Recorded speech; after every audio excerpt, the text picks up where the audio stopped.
پاک کی شفاعت عطا فرما، اس لیے کہ یہ بخشش حضور کی شفاعت سے ہماری ہونے والی ہے۔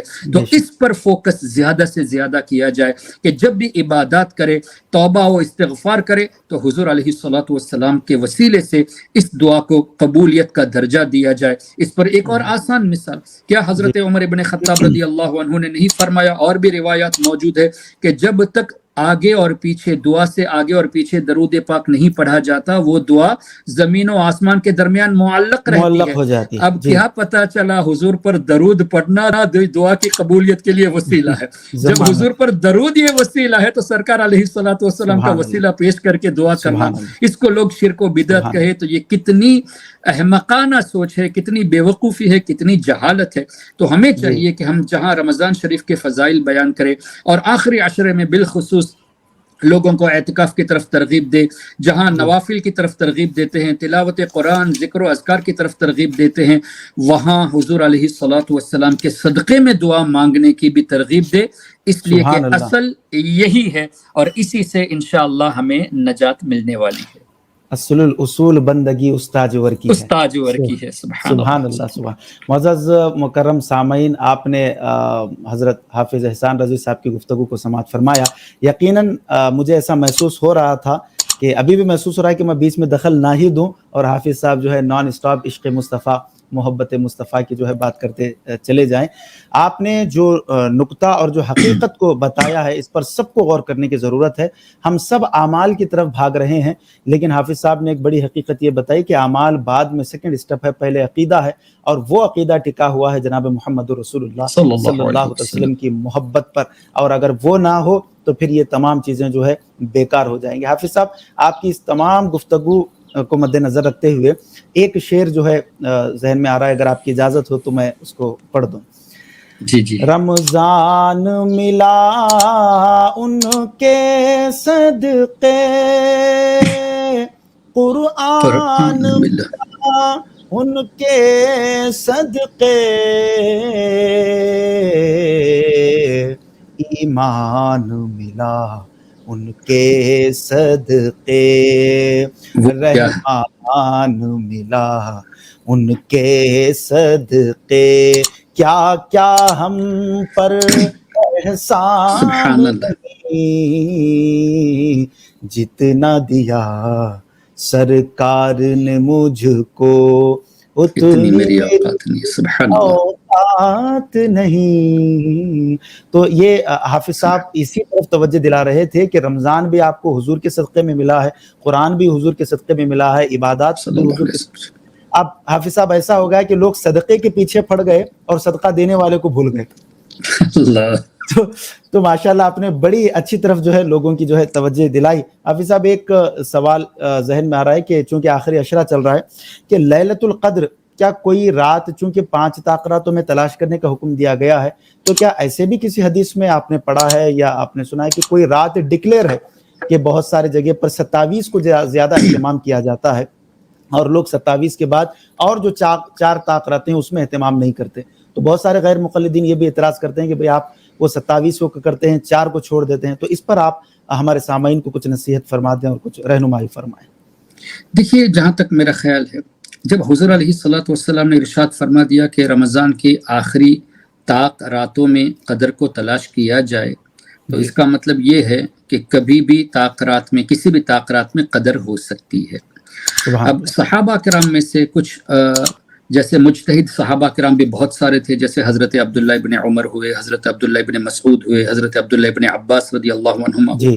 تو بعض صحابہ کرام نے اپنے اجتہاد سے، اب ظاہر ہے کچھ نہ کچھ صحابہ جب بھی فرماتے ہیں ان کے پاس کوئی دلیل ہوتی ہے، بغیر دلیل کے کوئی بات نہیں فرماتے، یعنی سیاق و سباق کے ساتھ وہ باتیں فرماتے ہیں۔ تو صحابہ کرام میں سے بعض کے اقوال یہ بھی ہے کہ 27 کو شب قدر ہے، اور کئی بزرگوں نے اس کی طرف بھی توجہ دلائی ہے۔ جہاں تک مجھے یاد پڑتا ہے غالباً حضرت عبداللہ ابن عباس رضی اللہ عنہما کا قول ہے۔ خیر، اس پر انشاءاللہ آپ بھی تحقیق کر لیجئے گا، تحقیق کی جائے گی انشاءاللہ۔ اور بعض بزرگوں نے تفسیر کی روشنی میں یہ بھی فرمایا کہ جیسے سورہ قدر ہے تو اس میں لیلۃ القدر کا لفظ 3 بار آیا ہے، اور لیلۃ القدر میں 9 لیٹرز ہے، تو 3 × 9 27 ہوئے۔ اس سے بھی کچھ ڈیرائیو کیا گیا ہے، اور کئی بزرگوں نے بھی اشارہ فرمایا ہے 27 کی طرف. تو اب زیادہ چونکہ اقوال 27 کی طرف، یہ بھی ممکن ہے کہ ان طاق راتوں میں زیادہ تر 27 کو ہوئی ہو، اس حساب سے ان لوگوں نے یہ فرمایا ہو، یہ بھی ممکن ہے. تو بزرگوں نے اس طرح کے جب اشارے دیے ہیں تو اب ظاہر ہے عوام کے لیے ہم نے اہتمام تو کیا ہے، مساجد میں اہتمام ہوتے ہیں، لیکن ایک دن جب خاص کر کے رکھا جاتا ہے تو اس دن خاص کر لوگ اپنے کام کاج کو چھوڑ کر اللہ کی بارگاہ میں حاضر ہونے کے لیے، یعنی رجوع کرنے کے لیے، توبہ و استغفار کرنے کے لیے، اپنا وقت درود و ذکر اور قرآن کریم کی تلاوت میں لگانے کے لیے وقت نکال کے آتے ہیں. آج کے دور میں یہی سب سے بڑی بات ہے. یہ وہ دور نہیں ہے جیسے امام شافعی رحمۃ اللہ علیہ ہوئے، یا دوسرے بڑے بڑے امام محمد جیسے بزرگ ہوئے، حضرت جنید بغدادی جیسے بزرگ ہوئے، جو راتوں میں ہزار ہزار نفل روزانہ پڑھنے والے تھے. سرکار غوث پاک رضی اللہ عنہ 2 رکعت میں پورے قرآن کریم کی تلاوت فرماتے تھے، وہ بھی عشاء کے وضو سے فجر تک تقریباً 40 سال. تو اس طرح کے اعمال آج کل تو بہت نادر دیکھنے میں آتے ہیں، بہت کم دیکھنے آتے ہیں. تو آج کے لیے یہی بڑی بات ہے کہ لوگ ایک دن ہی صحیح اچھے سے کر لیں. تو ایسے موقع پہ لوگوں کو ترغیب دینا یہ بہت ضروری ہے. یہی وجہ ہے دیکھیں شب قدر کے علاوہ شب برات آتی ہے، شب معراج آتی ہے، تو لوگ اعتراض کرتے ہیں کہ حدیث میں کہا ہے یہ ضعیف ہے، وہ ضعیف ہے. حالانکہ سوچنا چاہیے کہ فضائل پر تو ضعیف روایات بھی تو معتبر ہے، اور یہ محدثون ہی کا یہ فیصلہ ہے. تو اب لوگوں کو قریب کرنے کا، انہی کا اصول ہے. تو اب ایسے لوگوں کو قریب کرنے کے لیے، عبادت کی طرف مائل کرنے کے لیے اگر ان دنوں میں اہتمام کیا جائے تو کون سا برا کر دیا ہے؟ لوگوں کو اللہ ہی کی طرف تو مائل کرنے کے لیے ایک راستہ دکھا دیا ہے. اور یہ بھی بزرگوں نے، بلکہ ابن تیمیہ نے لکھ دیا ہے کہ شب برات میں یہ بزرگوں کا طریقہ تھا کہ وہ اکٹھا ہو کر یہ محفلیں کرتے تھے، یعنی ذکر و اذکار میں مشغول رہتے تھے. یہ تو ان کے امام ابن تیمیہ نے بھی لکھ دیا ہے.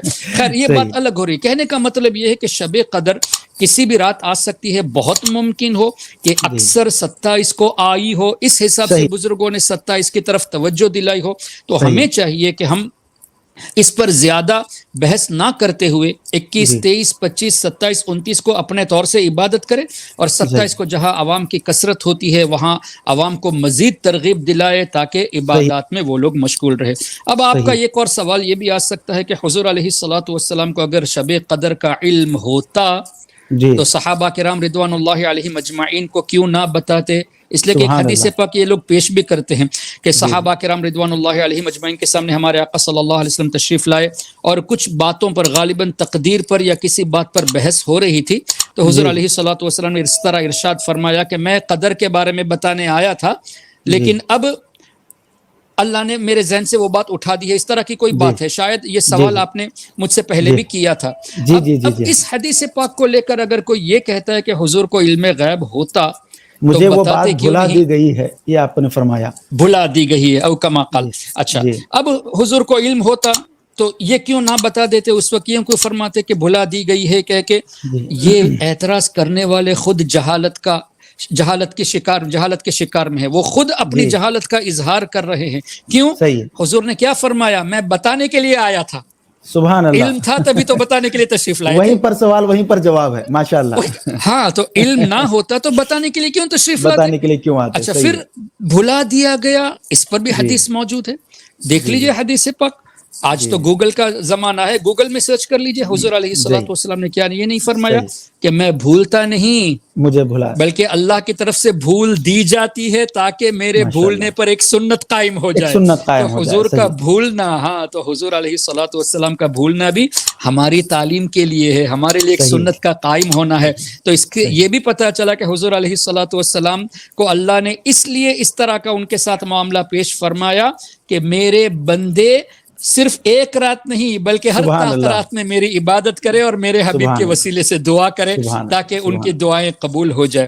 پھر اب کوئی اس حدیث پر اعتراض کر سکتا ہے، حالانکہ اس پر اعتراض نہیں ہو سکتا، لیکن اگر کوئی کرے بھی تو قرآن پر تو کوئی اعتراض کر ہی نہیں سکتا، وہ تو کافر ہو جائے گا اگر اعتراض کرے گا. تو مجھے بتائیے کیا سورہ اعلی میں اللہ نے نہیں فرمایا سبح اسم ربک الاعلی الذی خلق فسوى والذی قدر فہدى والذی اخرج المرعى فجعله غثاء نحوا سنقرئک فلا تنسى. اے میرے حبیب ہم آپ کو پڑھائیں گے اور ایسا پڑھائیں گے کہ فلا تنسى، آپ کبھی نہیں بھولیں گے. سبحان اللہ. ماشاء اللہ. اور اگر اے سبحان حبیب اگر آپ کا بھولنا بھی پایا گیا تو آپ کی مرضی سے نہیں, ماشاء اللہ الا ماشاء اللہ, اللہ کی مرضی سے ہوگا. تو سبحان حضور اللہ. بھولتے آپ نہیں بڑی ہیں, خوبصورت دلیل آپ نے پیش فرمائی ہے, ماشاء اللہ. تو حضور خود سے نہیں بھولتے, اللہ نے فرمایا سنقرئک فلا تنسى الا ما شاء اللہ. تو یہاں اللہ کی مرضی سے بھولنا ہوتا ہے. اب اعتراض کرو اللہ پر کہ اللہ تعالیٰ نے حضور کو کیوں بھول دے دی اس صحیح وقت موقع پر. صحیح تو یہ صحیح. لوگ جو ہے نا حدیث کو پڑھ کر, حدیث کو رکھ کر لوگوں کو گمراہ کرتے ہیں, اور وہ بھی کیسے گمراہ, حضور کی شان کو گھٹا کر گمراہ کرتے ہیں. اللہ جبکہ حضور کی تو شان ہے کہ اللہ تعالیٰ کے حبیب نے فرمایا میرا بھولنا سنت قائم کرنے کے لیے ہوتا ہے. اب اللہ. تھوڑی دیر کے لیے مان لیتے ہیں کہ اس وقت حضور علیہ الصلوۃ والسلام کو علم نہیں تھا, مان لیتے تھوڑی دیر کے لیے for the sake of argument, جبکہ حدیث میں یہ نہیں ہے. اب ان سے پوچھے کہ یہ معاملہ علمک ما لم تکن تعلم, اے حبیب ہم نے آپ کو وہ تمام چیزیں سکھا دی جو آپ نہیں جانتے تھے. اب ان لوگوں سے سوال کیا جائے کہ یہ آیت کریمہ سے پہلے کا واقعہ ہے یا بعد کا واقعہ ہے, اور اگر پہلے کا واقعہ ہے تو اب حضور جانتے ہیں, جب اب جانتے ہیں تو اعتراض کیوں کرتے ہو, اور اگر یہ بعد کا واقعہ ہے تو ثابت کرو کہ یہ بعد کا واقعہ ہے, تاریخ سے ثابت کرو کہ پہلے یہ آیت کریمہ نازل ہوئی, بعد میں قدر والی بات آئی. اور اگر ثابت کرنے جاؤ گے تو پھنس جاؤ گے. کیوں؟ بالکل اللہ تعالیٰ نے فرما دیا اے حبیب جو کچھ نہیں جانتے تھے ہم نے سکھا دیا, اور تم اللہ کے سکھانے پر اعتراض کرتے ہو کہ اللہ نے سب تو سکھا دیا, یہ نہیں سکھا دیا, تو اللہ پر اعتراض کرنا ہوا. تو ان لوگوں کو بچنے کے لیے کہیں کوئی سراغ بچا ہی نہیں ہے, ایک ہی راستہ بچا ہے, سچے دل سے توبہ کر کے اہل سنت و جماعت میں آ جائے, اسی میں نجات ہے. تبھی تو اعلیٰ حضرت نے فرمایا اہل سنت کا ہے بیڑا پار, اصحاب حضور نجم ہے اور ناؤ ہے عطرت رسول اللہ کی. ہاں تو نجات اگر ہے تو صرف اہل سنت ہی میں ہے, اور اہل سنت کی پہچان کیا ہے, اصحاب کی بھی تعظیم اور اہل بیت کی بھی تعظیم. سبحان اللہ. یا محمد کسی کو کچھ نہیں ملتا تیری عطا کے بغیر, اور خدا بھی کچھ نہیں دیتا تیری رضا کے بغیر. یہ حدیث پاک سے ثابت ہے. سبحان اللہ. بخاری شریف میں کیا آپ کو ایک جگہ پہ یا دو جگہ پہ یا تین جگہ پہ نہیں, قریب 5-6 جگہوں پہ صرف بخاری شریف میں ہے واللہ یعطی انما انا قاسم, اللہ دیتا ہے میں ہی تقسیم کرنے والا ہوں. سبحان اللہ. اور جا کے امام بخاری پر اعتراض کرے, امام بخاری نے خمس کے باب میں ان حدیثوں کو لکھنے سے پہلے یہ لکھا ہے کہ قال النبی صلی اللہ علیہ وسلم واللہ یعطی انما انا قاسم و خازن, اللہ دیتا ہے میں ہی بانٹنے والا اور میں ہی خزانچی ہوں, سبحان اللہ, ٹریشرر بھی میں ہوں. اسی سے امام بخاری نے باب کو شروع فرمایا, اور امام احمد ابن حنبل نے مسند احمد میں واللہ یعطی انما انا خازن, اللہ دیتا ہے میں ہی خزانچی ہوں. اور حضور علیہ السلام نے مزید فرمایا بخاری شریف میں, مسلم شریف میں, جس کا مفہوم اعطیت مفاتیح خزائن الارض, زمین کے ایک خزانے کی ایک چابی کا تذکرہ نہیں, خزائن کا جملہ ہے اور مفاتیح کا جملہ ہے. جتنے خزانے ہیں, جتنے خزانے اور ان کی جتنی چابیاں ہیں وہ سب اللہ نے مجھے دے دی ہے. تو کیا پتا چلا تمام نعمتیں تو اللہ ہی کی ہے, لیکن اللہ دیتا ہے حضور علیہ الصلوۃ والسلام کے صدقے میں. تبھی تو سیدی اعلیٰ حضرت نے فرمایا لا ورب العرش, جس کو جو ملا ان سے ملا, جو ملا ان سے ملا, بٹتی ہے کونین میں نعمت رسول اللہ کی. اچھا یہ ایک آخر میں بتا دوں, یہ صرف ہمارا کہنا نہیں ہے. ابن تیمیہ کا شاگرد حافظ ابن القیم الجوزیہ اپنی کتاب زاد المعاد چیپٹر آف جمعہ, وہاں درود شریف کا باب لکھا ہے, اس میں ابن القیم جوزیہ جو ابن تیمیہ کا شاگرد ہے اس نے یہ بھی لکھا ہے کہ دنیا اور آخرت میں, دنیا میں صرف نہیں, دنیا اور آخرت میں جس امتی کو جو کچھ بھی اللہ دیتا ہے حضور کے ہاتھوں سے دیتا ہے. یہ تو تمہارے امام نے قبول کر لیا ہے. سبحان اللہ, سبحان اللہ. یعنی کہ دینے والی ذات تو خدا کی ہے پر دلانا میرے حضور کا ہے صلی اللہ علیہ وسلم. رب ہے معطی, یہ ہیں قاسم, یہ تھے قاسم نہیں, یہ ہیں قاسم, رزق اس کا ہے کھلاتے یہ ہے. سبحان اللہ. بس آخر میں جاتے ہوئے ہمارے سامعین و ناظرین جو عوام اہل سنت آپ کو سن رہی ہے, یا جو بھی حضرات آپ کو سن رہے ہیں, ماہ رمضان کے حوالے سے ہو یا ایمان اور عقائد کے حوالے سے, کچھ نصیحتانہ جملے آپ فرما دیں. جی, اللہ تبارک و تعالی کا بہت بڑا احسان سمجھ کر یہ رمضان شریف کے مہینے کو ہمیں گزارنا چاہیے. بہت ادب اور احترام کے ساتھ, تکریم کے ساتھ جو چند ایام بچے ہیں اس کو ہمیں گزارنے کی ضرورت ہے. اور زیادہ سے زیادہ اس چیز کا خیال رکھا جائے کہ کئی لوگ ایسے ہوتے ہیں جو آپ کو مانگتے ہوئے نظر آئیں گے، لیکن کئی ایسے سفید پوش ہوتے ہیں جو آپ کے سامنے زبان نہیں کھولتے، تو ایسے لوگوں کو تلاش کر کے دینے کی بھی کوشش کی جائے، اس لیے کہ ہماری عبادات اللہ تعالیٰ قبول کرنے والا ہے. ہمیں یقین نہیں ہے کہ یہ مقبول ہے یا نہیں، لیکن ہمیں امید ضرور ہوتی ہے کہ اللہ تعالیٰ اپنے نیک بندوں کے صدقے میں قبول فرما لے. لیکن ساتھ ہی ساتھ اگر ہم اس طرح کا عمل کریں گے تو ان کے دلوں سے جو دعائیں نکلتی ہے نا، وہ دعا ہمارے لیے بہت بڑا درجہ رکھتی ہے. حدیث پاک کا مفہوم ہے کہ اللہ تبارک و تعالیٰ کے رسول صلی اللہ علیہ وسلم کا فرمان جس کا مفہوم یہ کہ جب کوئی بندہ کسی بندے کو خوش کرتا ہے، ایک مسلمان دوسرے اپنے مسلمان بھائی کو خوش کرتا ہے، تو اس خوشی کو اللہ تعالیٰ فرشتے میں تبدیل فرما دیتا ہے، اور وہ فرشتہ جو خوشی سے تبدیل ہوا فرشتہ بنا، وہ اس کے لیے دعائیں کرتا ہے. جب اس بندے کی موت آتی ہے، قبر میں جب تدفین ہوتی ہے، تو وہ فرشتہ آتا ہے اور پوچھتا ہے کیا تم مجھے پہچانتے ہو؟ میں وہی خوشی ہوں جو تم نے فلاں شخص کو فلاں موقع پر دی تھی. آج تیرے اس مشکل وقت میں راحت کے لیے میں تمہارے پاس آیا ہوں. تو ہم اگر دن میں 4 لوگوں کو خوش کریں گے اور دل سے دعائیں نکلیں گی تو روزانہ 4 فرشتے ہمارے لیے ہو جائیں گے. تو رمضان شریف کے ایام میں اس طرح کے کام کی کوشش کی جائے. اور اس میں بھی بالخصوص ہمارے معاشرے میں کئی سادات ایسے ہیں جو آپ کے سامنے نہیں آتے، وہ شرماتے ہیں، اس لیے کہ ان کو ہم زکوٰۃ تو نہیں دے سکتے، صدقہ بھی نہیں دے سکتے، ان کے لیے حرام ہے. حضور علیہ الصلوۃ والسلام نے منع فرما دیا. زکوٰۃ تو 2.5% نکالتے ہیں. کیا حضور کے صدقے میں جو ہمیں اللہ روزی دیتا ہے، قاسم نعمت کے صدقے میں روزی ملتی، انہی کی اولاد کے لیے اگر ہم 2-4% زیادہ خرچ کر دیں تو کون سا کمی ہو جائے گی، بلکہ اور برکتیں اس میں تو اور برکتیں ہوگی. کوشش یہ کرے، میری ایک گزارش ہے، کوشش یہ کرے کوئی بھی اپنی حیثیت کے مطابق کسی ایک فیملی کا مہینے کا خرچہ سنبھالنے کی، جیسے آپ سے ہو سکے 2000 1000 5000 جتنا ہو سکے، کسی ایک فیملی کو بھی اگر آپ مستقل طور پہ سنبھالنے کی کوشش کر لیں گے 1 سال کے لیے 2 سال کے لیے، جیسی آپ کی طاقت جیسی حیثیت، تو حدیث پاک کی روشنی میں حضور علیہ الصلوۃ والسلام فرماتے ہیں جو میرے اہل کے ساتھ یعنی میرے خاندان والوں کے ساتھ اچھا سلوک کرتا ہے، میں اس کی جزا خود دوں گا جب بروز قیامت وہ مجھ سے ملے گا. اللہ اکبر. اس میں 2 فائدے نظر آئے. ایک تو جزا صلہ حضور کے ہاتھوں سے ملنا، پھر حضور علیہ السلام سے ملاقات کا شرف ملنا. جب وہ مجھ سے ملے گا میں اسے صلہ دوں گا، او کما قال. تو حضور علیہ الصلوۃ والسلام سے براہ راست بھی بروز قیامت ملاقات ہوگی، اور جزا بھی اللہ کی عطا سے حضور علیہ الصلوۃ والسلام ہمیں دیں گے. کس کے لیے یہ فضیلت ہے؟ جو سادات کا خیال رکھتے ہیں. اللہ تعالی ہم سب کو یہ توفیق بخشے. بہت شکریہ. اللہم وبحمدک اشہد ان لا الہ الا انت استغفرک واتوب الیک. جی معزز سامعین و ناظرین کرام، یہیں پر یہ پروگرام اختتام ہوتا ہے. ہم بہت ہی زیادہ شکر گزار ہیں حضرت علامہ مولانا حافظ احسان رضوی صاحب کے کہ آپ نے اپنا قیمتی وقت ماہ رمضان میں، اور وہ بھی مزاج کی ناسازگی بھی تھی، آپ نے وقت دیا ہے. اللہ تعالیٰ آپ کی جملہ بیماریوں میں مکمل شفایابی عطا فرمائے، صحت، تندرستی، عافیت اور سلامتی والی زندگی آپ کو نصیب فرمائے، اور دین اور سنیت کا کام اسی جذبے سے آپ کو تا دم آخر کرنے کی توفیق عطا فرمائے. حشر و نشر میں مصطفیٰ صلی اللہ علیہ وسلم کا ساتھی بنائے، قرب مصطفیٰ آپ کو عطا فرمائے. بہت شکریہ حافظ صاحب. انشاءاللہ تبارک اللہ ناظرین، ایک نئی شخصیت کے ساتھ، مہمان خصوصی کے ساتھ جو ہے آپ کو ہم ملاقات کروائیں گے.